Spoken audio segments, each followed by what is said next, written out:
अस्सलाम वालेकुम बच्चों, आज हम स्टार्ट कर रहे हैं exercise 15A D2 7th addition, जो कि है आपकी न्यू सिलेबस मैथमेटिक्स। अच्छा, सबसे पहले चैप्टर का नाम, भाई चैप्टर का नाम है प्रोबेबिलिटी।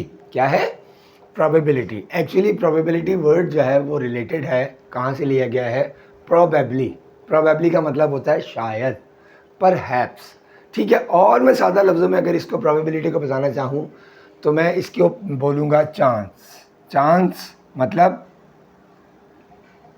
का मतलब कि अगर आप फॉर सपोज मैच है कोई, ठीक है, पाकिस्तान इंडिया का मैच है फॉर सपोज, ठीक है ना, तो जीतने के चांसेस किसके हैं?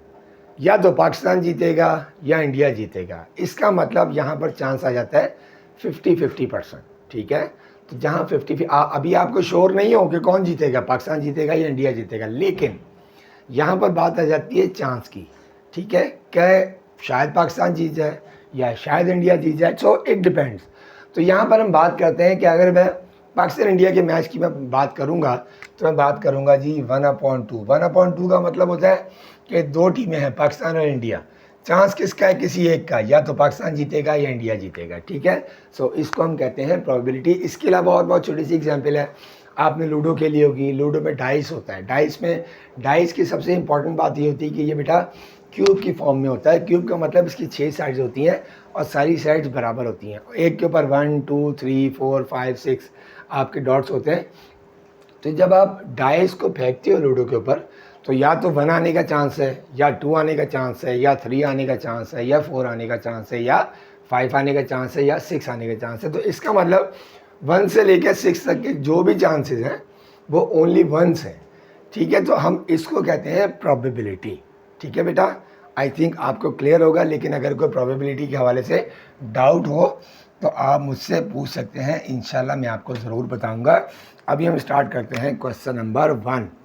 क्या है क्वेश्चन नंबर 1? अच्छा, सबसे पहले शुरू करने से पहले इसका मैं फार्मूला लिखवा दूँ आपको। जी बेटा, इसका फार्मूला होता है, ये P से है प्रोबेबिलिटी और E है डिनोट करता है फॉर अ सिंगल इवेंट। जाहिर बात है, हमारा चैप्टर जो है पर probability of a single event है। अच्छा जी, उसमें क्या है? Number of favourable outcome. जैसे मैंने आपको अभी पाकिस्तान और इंडिया के मैच की बताई थी, तो फेवरेबल आउटकम उसमें क्या था? 1, यानी कोई एक टीम हो सकती है।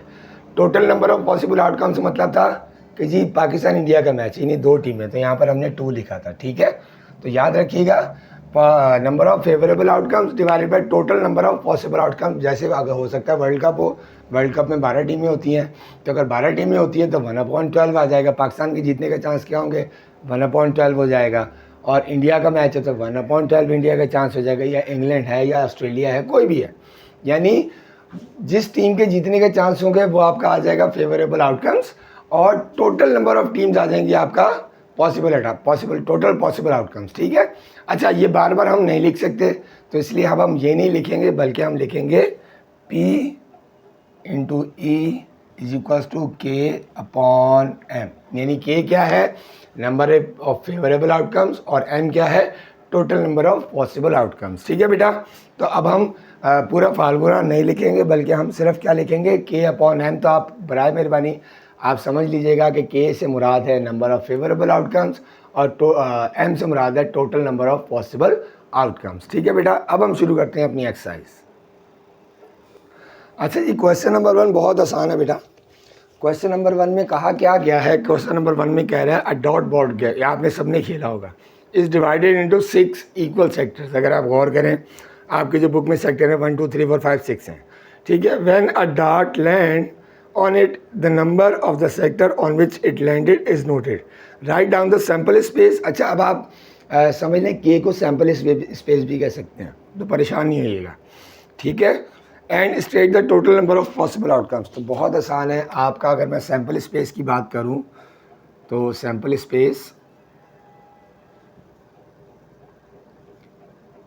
स्पेस, या हम इसको ब्रैकेट में लिख देते हैं K। ठीक है, आपके पास क्या है? 1, 2, 3, 4, 5, 6, यही है ना 6, इसके अलावा तो नहीं है। तो टोटल आउटपुट, या जिसे हम कहते हैं M, ये आपके पास है 6। ये क्वेश्चन नंबर 1 में इतना ही है। ठीक है जी, क्वेश्चन नंबर 2 बताते हैं आपको। क्वेश्चन नंबर 2 में बेटा आपसे कह रहा है कि जी find each of the following experiments, write down the sample space and state the total number of possible outcomes.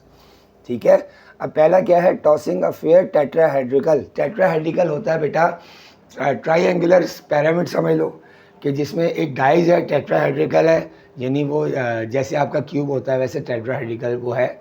आपने जब फेंक रहे हैं तो उसके ऊपर नंबर क्या लिखे हुए हैं, 2, 3, 4 एंड 5। ठीक है, तो इसका मतलब 2 के ए में आपके पास क्या आ जाएगा, सैम्पल स्पेस, सैम्पल स्पेस जिसे आप कहते हो के, ये आपके पास क्या है भाई, 2, 3, 4 एंड 5, यानी 2, 3, 4 और 5, जबकि आपके पास m क्या है 1, 2, 3, 4, टोटल आउटपुट आपके पास है 4 बी।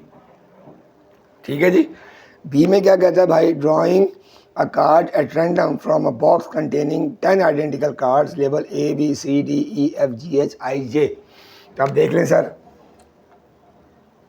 सैम्पल स्पेस गिवन है आपके पास के A B C D E F G H I और J। अगर आप गिनोगे तो वैसे ही उन्होंने बता दिया 10 है, तो इसका मतलब आपके पास M या टोटल आउटपुट कितना आ गया, 10। ठीक है सर। सी में क्या कहता है भाई, अच्छा जी अब ज़रा समझिएगा, थोड़ी सी लॉजिकल बात है भाई, जारी बात है, आप क्या कह रहे हैं कि कार्ड रैंडमली निकाला गया। अब कभी ऐसा हो सकता है कि एक बॉक्स में आपने 3 रेड बॉलें डाल दी हैं, 3 आपने ग्रीन बॉलें डाल दी हैं, अब टोटल बॉलें हो गई 6, 3 रेड हैं 3 6 हैं। आपको नहीं पता कि जब आप हाथ डाल के बॉल निकालोगे तो कौन सी वाली बॉल, नंबर 1 वाली बॉल निकलेगी जो आपने पहले नंबर पे डाली थी, या दूसरे नंबर वाली, या तीसरे नंबर वाली। तो इसका एक बहुत आसान हल है, वो मैं आपको अगले पार्ट में बताता हूँ। क्या कह रहा है भाई, drawing a disc at random from a bag containing 5 identical red disc. अब देखो सैम्पल स्पेस, सबसे पहले मैं लिख दूं सैम्पल स्पेस, सैम्पल स्पेस आ जाएगा आपके पास के। ठीक है, अब देखो कितनी रेड डिस्क है, 5 है, तो मैं लिख रहा हूँ R1 R2 R3 R4 R5। ठीक है, अब देखो आपको ये क्लियर हो गया कि जब आप एक निकालोगे तो हो सकता है R3 निकला है, तो आपको पता लग जाएगा हाँ जी ये R3 है। उसके बाद क्या है, 5 आइडेंटिकल है, 3 ब्लू हैं। ठीक है, तो B1 B for blue, B1 B2 और B3 ये आ गया। उसके बाद 2 ग्रीन है, यानी G1 और G2, तो इसका मतलब आपके पास M क्या आ गया भाई, 1 2 3 4 5 6 7 8 9 10, यहाँ पर आ गया आपके पास 10 sample space. That is the answer. ठीक है बच्चों, अब हम करेंगे इसका D और E। अच्छा बच्चों, D में क्या कहता है, D में कहता है picking a letter at random from a box containing identical card with the letter that spell word teacher. अब देखिए आपका वर्ड क्या गिवन है, टीचर, TEACHER। ठीक है जी, अब वो ये कह रहा है कि सबसे पहले तो आपने सैम्पल स्पेस निकालना है, तो सैम्पल स्पेस आ जाएगा आपके पास। देखिए आपके पास T है, T E1 E2 A C H और R। अगर आप गौर करो मैंने E1 और E2 लिखा है, क्यों, क्योंकि हमारे पास टीचर वर्ड में 2 E आते हैं, तो मैंने क्या लिख दिया है, E1 और E2, ताकि आपको क्लियर है कि भाई ये वाला E है या ये वाला E है। ठीक है, तो ये आपके पास टोटल आउटपुट आ जाएगा, या M आ जाएगा, ये आपके पास K है भाई, M आ जाएगा 1 2 3 4 5 6 7, ये आपके पास आ गया 7। ठीक है सर। ई में थोड़ा सा लॉजिक है, आप सुन लीजिएगा, वो क्या कह रहा है कि भाई आपने choosing a 3 digit number at random. अब 3 डिजिट स्टार्ट होता है बेटा, सबसे पहले 3 डिजिट मैं बता दूं, 3 डिजिट, कंफ्यूज नहीं होना, बहुत आसान है, लॉजिक के साथ बताऊंगा। 3 डिजिट स्टार्ट होता है 100 से और ख़त्म होता है 999 पे। ठीक है, अब आपके पास सैम्पल स्पेस तो आ गया,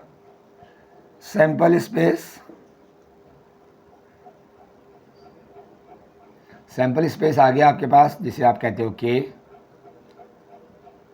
100 101 और ये चलता जाएगा 999 तक। ये तो हो गया भाई क्लियर। अब मसला सारा ये है कि अगर आप 100 से गिनना शुरू करेंगे ना, 100 101 102 103 104 105 106 आप 999 तक जाओगे तो ये तो आपको 2 दिन लग जाएंगे। इसकी बहुत आसान सी ट्रिक होती है बेटा। देखो कि आपका 2 डिजिट नंबर कहाँ ख़त्म हो रहा है, 99, ठीक है, और आपका 3 डिजिट नंबर कहाँ ख़त्म हो रहा है, 999। तो टोटल आउटपुट आपका M आ जाएगा 999 माइनस 99, तो ये आपके पास आ गया 900। माइनस करोगे तो आपका ये आ जाएगा 900। बहुत आसान सी बात है, इसमें बड़ी लॉजिक है, सिंपल सी लॉजिक है।